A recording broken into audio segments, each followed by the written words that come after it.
Welcome to How to Teach Syllables Number 4. We will cover the fun part, games, last.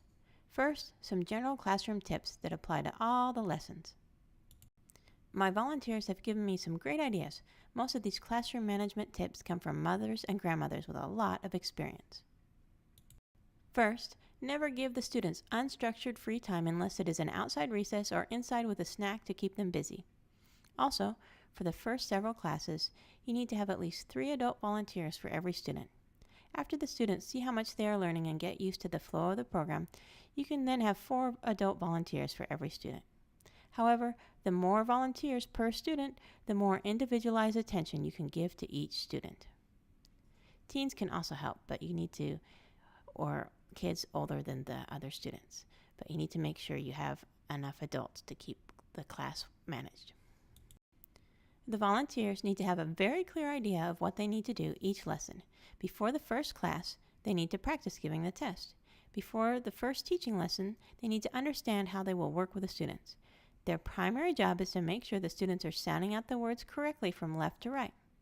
When you're doing syllable division exercises, they should first make sure that the students are dividing the words in the correct spot. Then, help the students sound out the words that they have already divided. Students should use pencils so that they can erase any mistakes. I usually have my volunteers sit next to or stand near the students that they are helping during the video instruction, and then stand near the student they are helping, allowing them to move quickly between students. Your volunteers should do a few words with each student and then move on to the next student, cycling through the students a few words at a time until it is time to watch the next video instruction. Now, we're going to do a quick overview of the games. There are written instructions and online videos at YouTube showing more. I'll link that in the video description. The first game we'll cover is the phonics concentration game. This is a game that makes both real and nonsense words. It is the main game played in the first 5 lessons. You need to make a copy of the game for every 3 to 4 students. You can make it by writing letters on small index cards or by printing the file onto cardstock or regular paper that you laminate and cut up. The game has beginning and ending cards labeled with 1s and 2s. You pick a 1 for the beginning of the word and a 2 for the end of the word. You get 2 points for sounding out a real word and 1 point for sounding out nonsense words. The main game for the last 5 lessons is Latin and Greek word bingo. Even young kindergarten and first grade students can play with the help of volunteers and older students. Each volunteer will need a copy of the 1-page sheet Latin and Greek master word list for bingo, and a copy of the definitions. Pass out a copy of the bingo cards for the lesson to each student, as well as bingo markers. You can use things like dried beans, Skittles, allergy-free chocolate chips as bingo markers. If you use candy, make sure that the students keep at least 16 pieces of candy until the end of the game. I also like to laminate the cards if using candy. It is best not to laminate the 1-page master word list sheet that the students will be using. It helps to have them fold the page so that they are only looking at the list or lists they are using for the current game. For example, if they're using Greek list 1, fold it in quarters so that only that list is showing. If using both Latin lists, fold the paper in half with only the Latin list showing.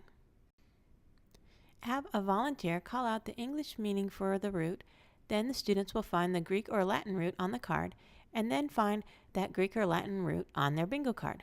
For example, on Greek list 1, a volunteer will call out water.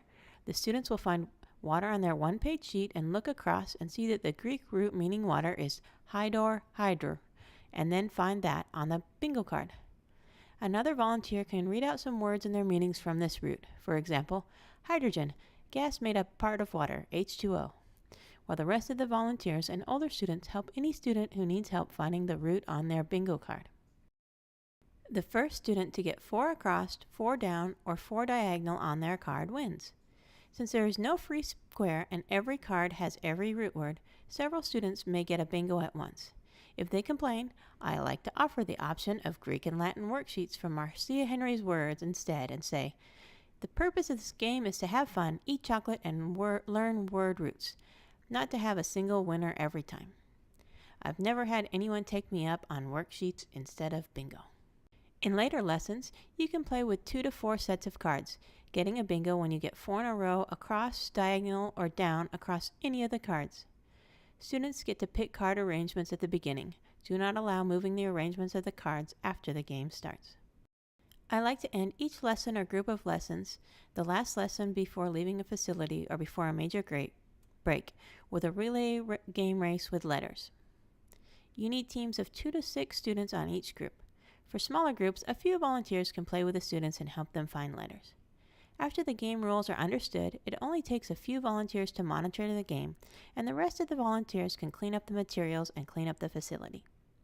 Each group needs a small box or bowl of letters. I use Tupperware containers. You can use magnetic letters for younger students and Scrabble or Bananagram letters for older students. Place a box of letters on a chair or table across the room from the table where the letters will be made into words. Have the students run in relays and scoop up only what they can hold in one hand, assessing a penalty of freezing for 30 seconds or 1 minute if they use more than one hand or grab the entire box. Yes, I've had people do that. They get excited. The other students can start making words at any time. After 5 or 6 minutes, start a countdown of 10 seconds until the game is over. The teams get 1 point for every correctly spelled word. Later games, you can encourage longer words by giving 1 point for every syllable of every collect word. I normally don't allow names, but I allow the names of the students who are playing. Also, later games may take 2 to 4 minutes as they get faster at building words. I like to end the game and start a new one when they have used about 80% of the letters. While this last game is of limited value for teaching phonics, it does teach a bit of spelling if you correct them and help them learn the rules while they're making the words. And it's also a fun way to end class while enabling cleanup, since it only needs a few volunteers to monitor once the students learn how to play. In summary, the primary goal is to help students learn to sound out words from left to right without guessing. The games are a fun way to reinforce this goal. Keep this in mind as you're working with the students, getting them to sound out everything from left to right with no guessing. For a lot of them, they'll have bad guessing habits to undo, and you need to gently help them do this. Thanks for watching. If you have any questions, comment, and I'll include answers in How to Teach Number 10.